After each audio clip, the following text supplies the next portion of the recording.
What's up, family?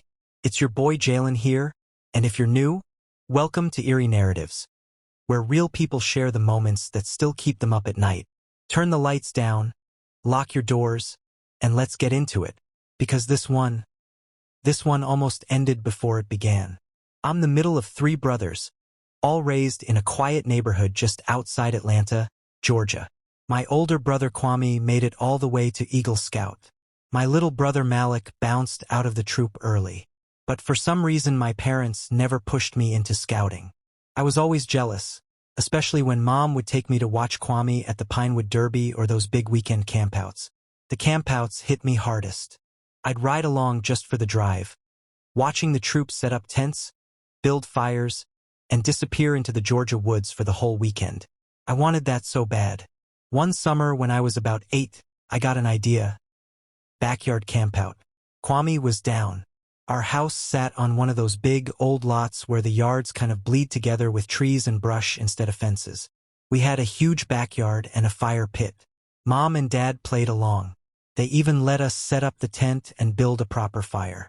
Little Malik roasted marshmallows with us, but he was only 4, too young to sleep outside. Once it got late, they took him in.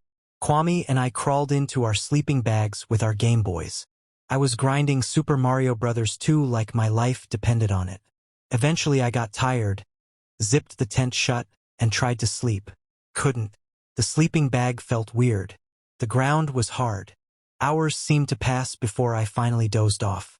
Then I woke up. The tent was dark except for that faint moonlight glow through the fabric. I looked over. Kwame's sleeping bag was empty.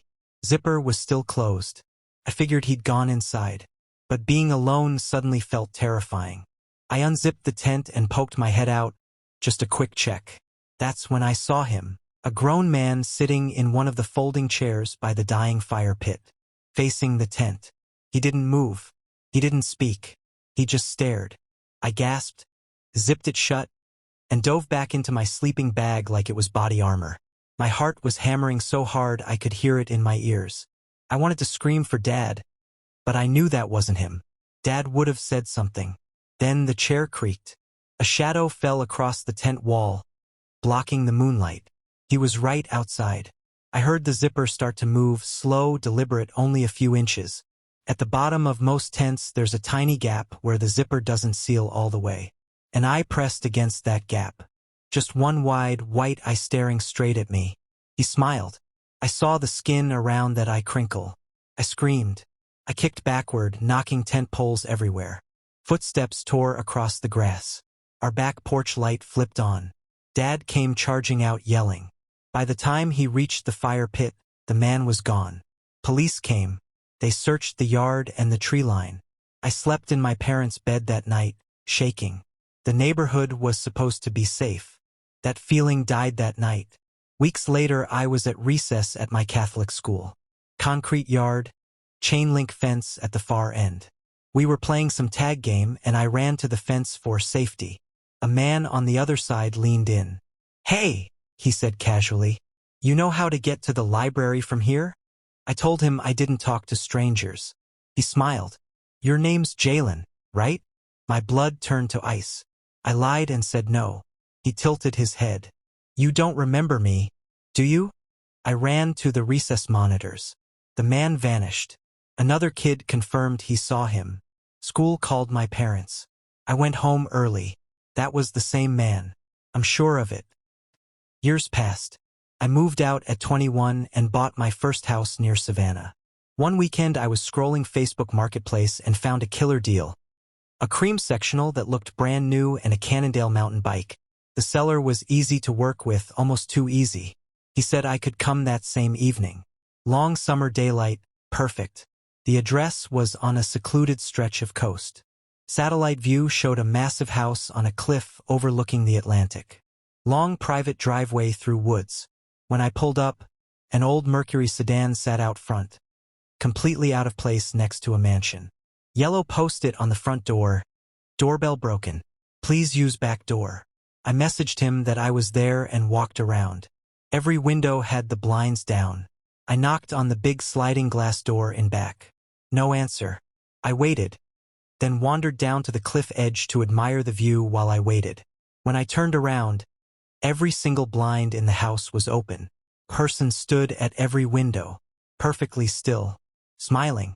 I couldn't tell if they were real or mannequins. They didn't move. They just grinned. I jogged back around the side. Another window, another smiling face. I got in my truck, reversed down that long driveway without turning my back completely. When I glanced at the front porch, a man stood there with his hands in his pockets, watching me leave. I pulled into the neighbor's driveway and told them what happened. The neighbor, Mr. Williams, was stunned. He called the owner, who was out of town and had no idea anyone was at his house. The listing was gone. The profile went blank. Police found all 3 doors unlocked. Blinds closed again. No sedan. Nothing stolen yet.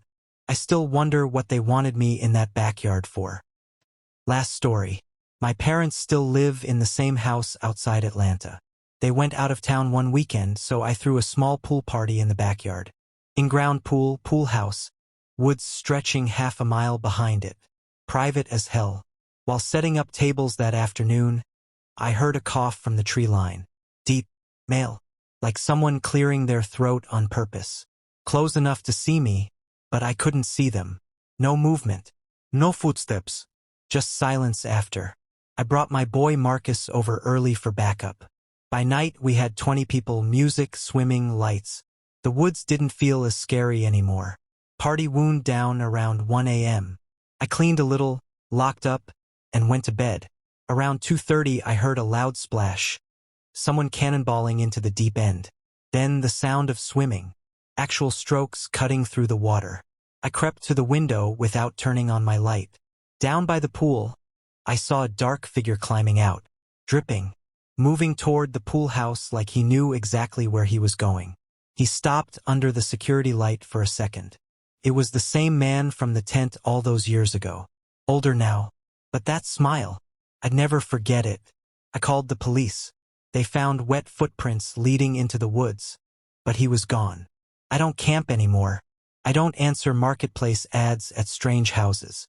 And when I'm home alone, I check the backyard every single night. If you've ever had that feeling, like someone was watching you from the dark, drop your story in the comments.